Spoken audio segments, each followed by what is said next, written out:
Bayangkan kamu sedang berkemah di tengah hutan, jauh dari keramaian, hanya ditemani suara angin dan binatang malam. Malam itu terasa sunyi, hanya suara api unggun yang berderak dan desiran dedaunan yang tertiup angin. Kamu dan teman-temanmu mulai merasa mengantuk setelah seharian mendaki. Api unggun dibiarkan mengecil, dan satu persatu kalian masuk ke dalam tenda. Semua tampak biasa saja, sampai akhirnya kamu terbangun di tengah malam. Di luar, terdengar langkah kaki.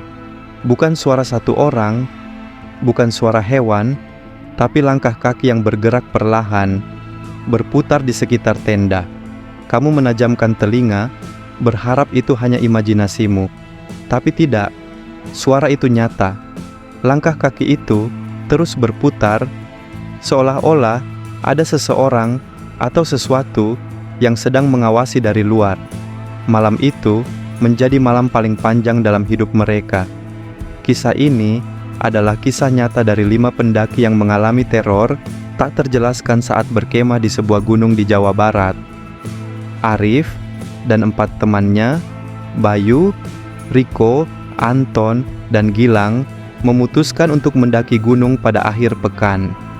Mereka sudah sering mendaki bersama dan merasa perjalanan ini hanya akan menjadi perjalanan biasa.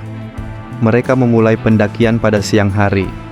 Jalur pendakian cukup sepi, hanya sesekali mereka berpapasan dengan pendaki lain yang turun. Saat sore menjelang, mereka akhirnya sampai di sebuah area datar yang cocok untuk berkemah. Mereka segera mendirikan tenda, menyalakan api unggun, dan memasak makanan. Malam itu terasa menyenangkan. Mereka berbincang, bercanda, dan menikmati suasana alam yang tenang. Namun, ketenangan itu mulai berubah saat malam semakin larut. Sekitar pukul 11 malam, Riko tiba-tiba menyadari sesuatu yang aneh. "Hutan ini kenapa tiba-tiba sunyi, ya?"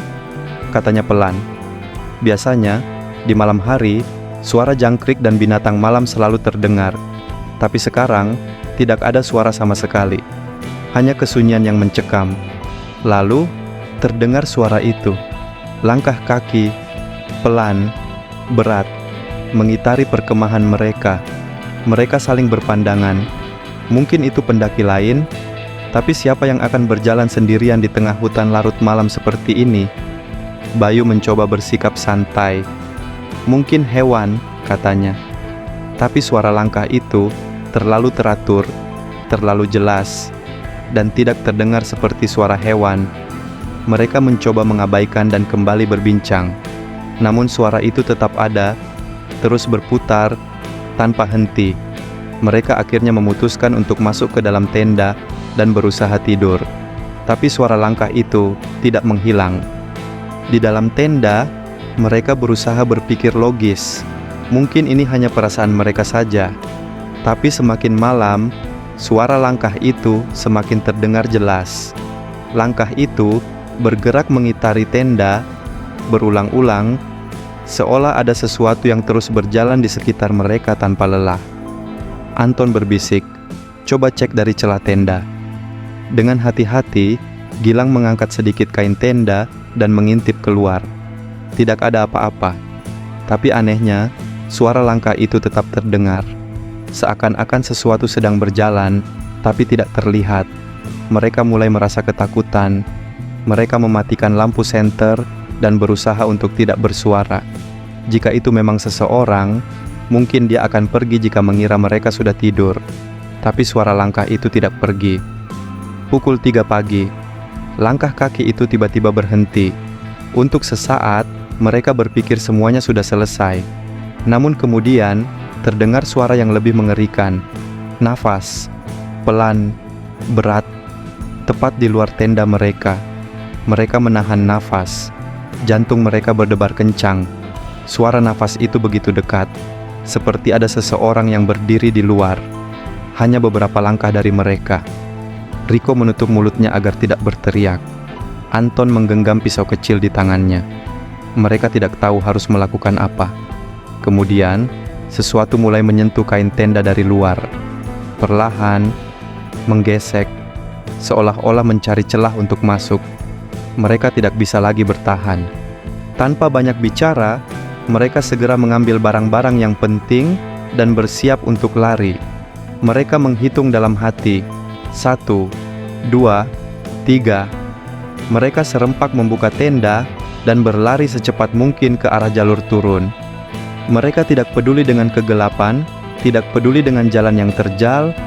Yang mereka tahu, mereka harus menjauh dari tempat itu secepat mungkin. Tidak ada yang berani menoleh ke belakang. Mereka terus berlari sampai akhirnya mencapai pos pendakian pertama. Saat mereka merasa sudah cukup jauh, mereka berhenti dan mencoba menenangkan diri. Tidak ada suara langkah lagi. Tidak ada suara nafas. Hanya mereka dan keheningan malam. Mereka akhirnya menunggu matahari terbit sebelum kembali ke perkemahan untuk mengambil barang-barang yang tertinggal. Tapi saat mereka sampai di lokasi perkemahan, mereka menemukan sesuatu yang membuat mereka merinding. Di sekitar tenda, terdapat jejak kaki. Jejak itu berputar-putar, tanpa arah, dan tanpa jejak yang datang atau pergi. Seolah-olah, apapun yang mengelilingi mereka, tidak pernah benar-benar datang, dan tidak pernah benar-benar pergi. Hingga hari ini, Arif dan teman-temannya masih tidak tahu apa yang sebenarnya terjadi malam itu. Apakah itu hanya imajinasi? Apakah itu ulah seseorang? Ataukah sesuatu yang jauh lebih menyeramkan? Misteri ini tetap belum terpecahkan. Dan jika suatu hari nanti kamu berkemah di tengah hutan, lalu mendengar suara langkah kaki yang tidak pernah berhenti, jangan keluar tenda, jangan lihat keluar. Mungkin sesuatu sedang mengawasimu.